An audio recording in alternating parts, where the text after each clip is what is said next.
Rick is a big personality. You know, he wasn't born in Texas, but you swear he's a Texan. My first memory of Rick is taking him to meet Boone Pickens. You know, I mean, little did you know that you're really, as far as hunting and conservation concerned, you're just at the, you know, you're at the Yankee Stadium with one of the great moments in the history of conservation. I don't know where quail would be without Boone Pickens and Rick Snipes, but I'm sure glad we're not going to have to get that question answered. He is very focused. He is very energetic. And I think that resolve comes from the fact that he came from North Carolina and he watched the quail populations disappear in his home state. And when he moved to West Texas, which he often refers to as the Alamo of quail conservation, he said, "Not on my watch. It's not going to happen here." When you hear Rick's story, you're just amazed that a guy would go all in anything to the degree that he did. Rick moved from North Carolina because he'd born quail hunting over in that country, and that country is just devoid of quail anymore, so he went west young man. It was just open country and wild birds. And the fascination of finding those birds in this kind of country is what hooked me initially. From the moment I came out here to hunt with him, I loved it. Absolutely loved it. Selling his business, a successful business in the Carolinas, relocating to a suburb of Swenson, Texas, which is a suburb of Espermont, which still people don't know where he is. In 2000, Lana and I started talking about spending the winters out here. We were here, we had a great time. Lana said, "Rick, why don't we just stay out here?" It was more of a mutual, what do you think? Don't you think you'd like to live out? Yeah, I think so. Let's do it. Of course, his wife is just unbelievable, you know, to move from the society of North Carolina to Espermont, Texas. Let's go. My bags are packed. That's exactly what it was. That'd been a trip I'd been taking by myself, I promise you. There are urban souls and there are country souls, and I know I've always been a country soul. I can't go to town anymore. It's ruined me for cities.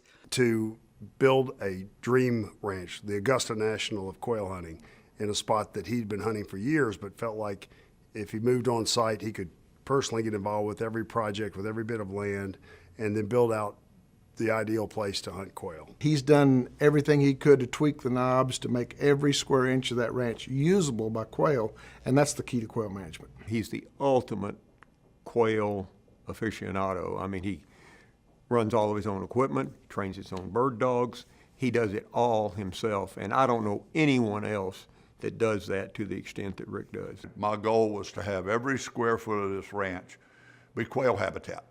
And I wanted to be able to take my friends hunting and have them see dogs, have them have beautiful scenery, have them enjoy themselves and be in beautiful country all day long.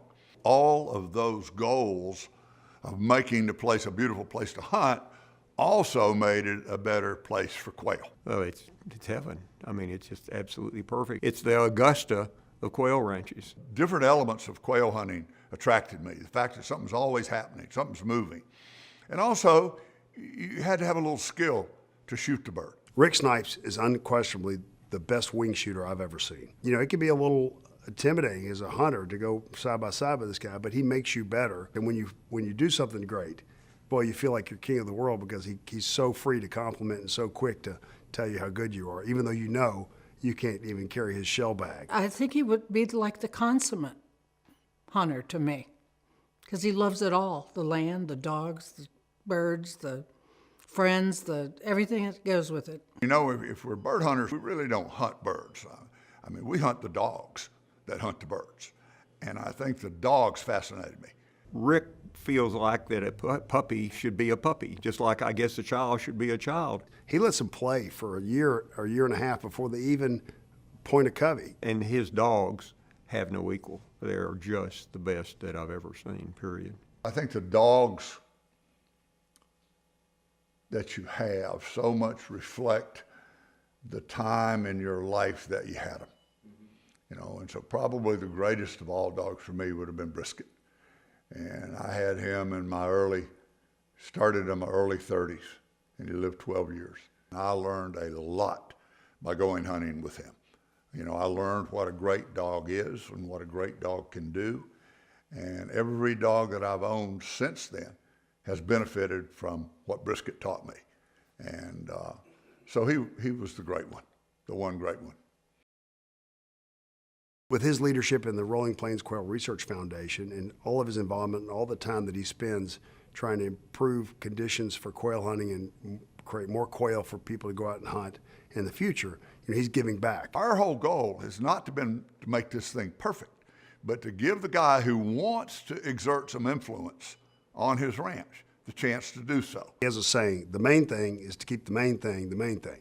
And the main thing is producing more quail and trying to explain why you can have bad quail hunting in years when everything else is perfect. There are some people in the quail hunting community who are perfectly content with having birds when it rains and not having birds when it doesn't. To me, that's never been acceptable. He is laying down a future for my kids and my grandkids and for them to go out and be able to experience something that he was fortunate enough to experience. Well, I think that's his whole motivation, that he's going to leave it better than he found it, a lot better than he found it.